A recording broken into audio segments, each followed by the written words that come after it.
Chapter 40. I Ruin a Rather Important Spell. I found that things weren't going well upstairs. Carter was a crumpled heap of chicken warrior on the slope of a pyramid. Set had just placed the capstone and was shouting, 30 seconds to sunrise! In the cavern below, magicians from the House of Life waded through an army of demons, fighting a hopeless fight. The scene would have been frightening enough, but now I saw it as Isis did.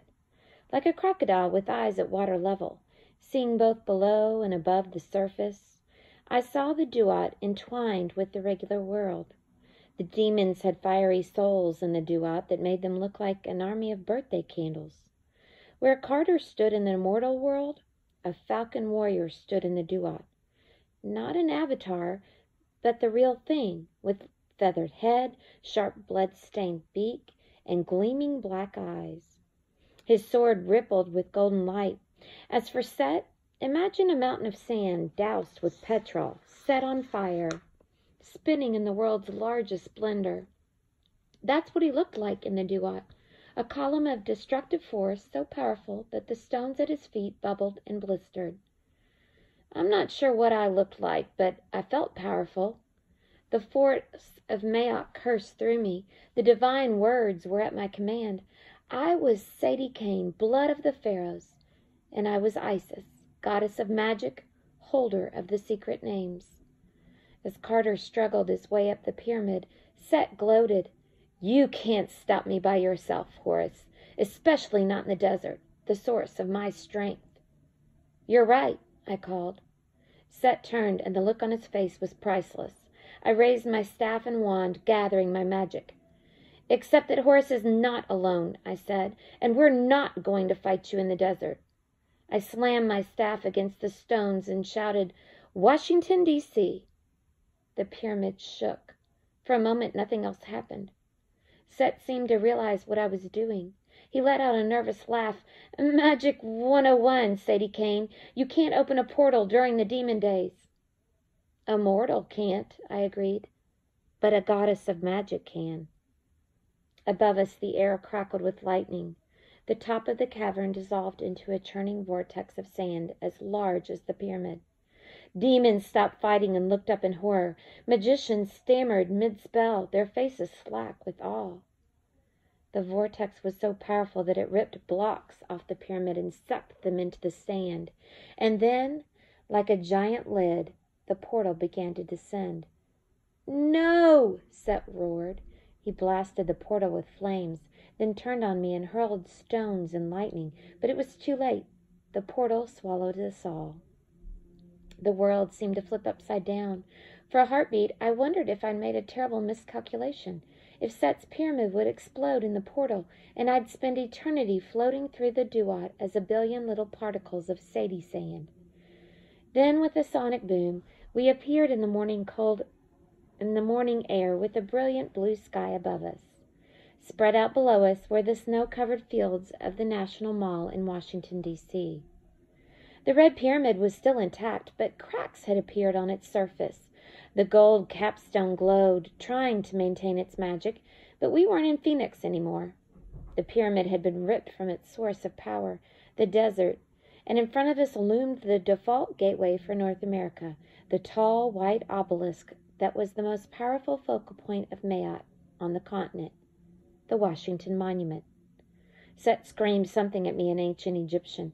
I was fairly sure it wasn't a compliment. I will rend your limbs from their sockets, he shouted. I will die, Carter suggested. He rose behind Set and swung his sword.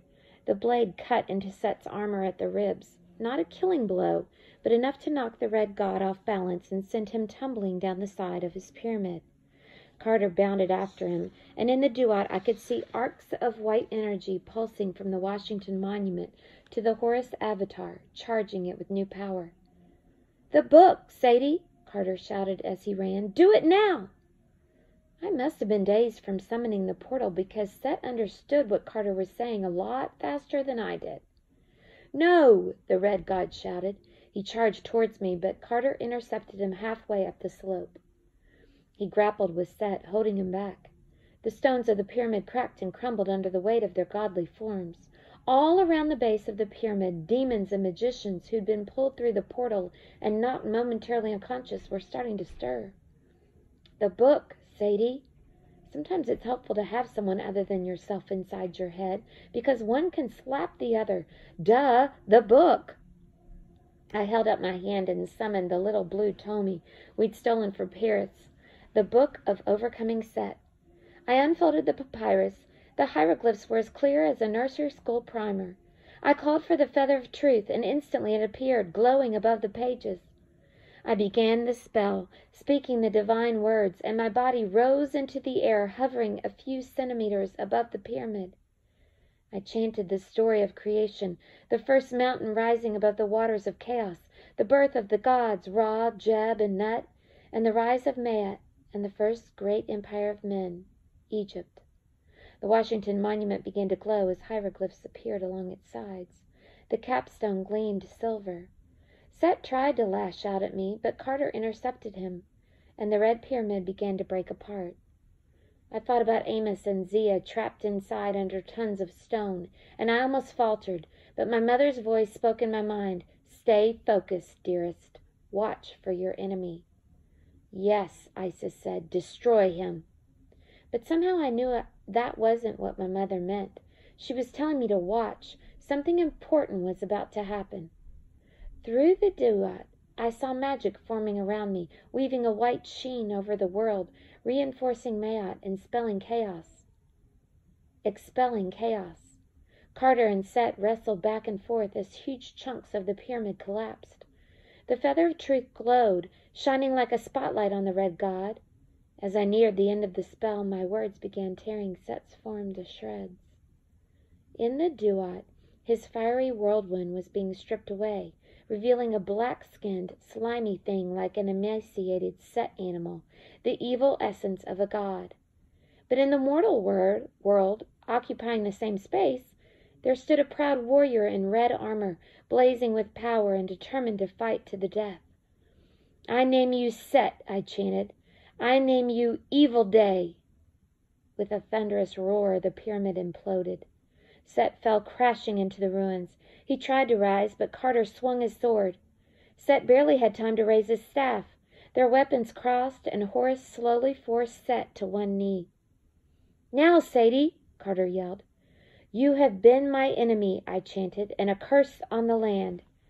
A line of white light shot down the length of the Washington Monument.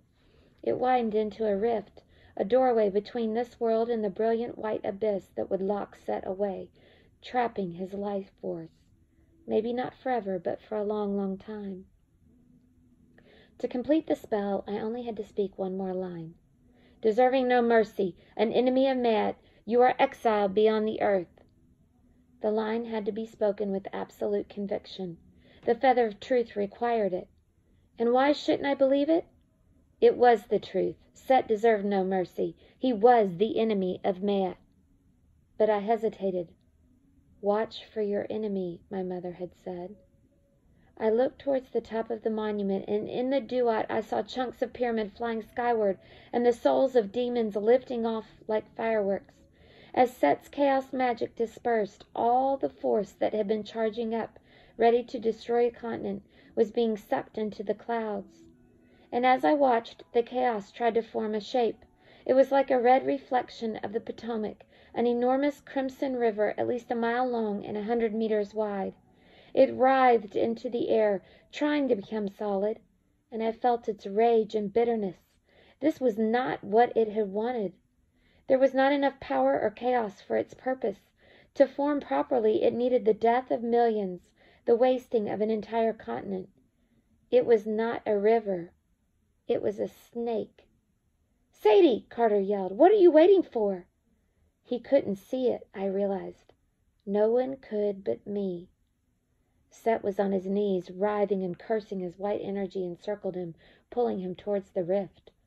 Lost your stomach, witch? He bellowed. Then he glared at Carter. You see, Horus? Isis was always a coward. She could never complete the deed. Carter looked at me, and for a moment I saw the doubt on his face. Horus would be urging him towards bloody vengeance. I was hesitating. This is what had turned Isis and Horus against each other before.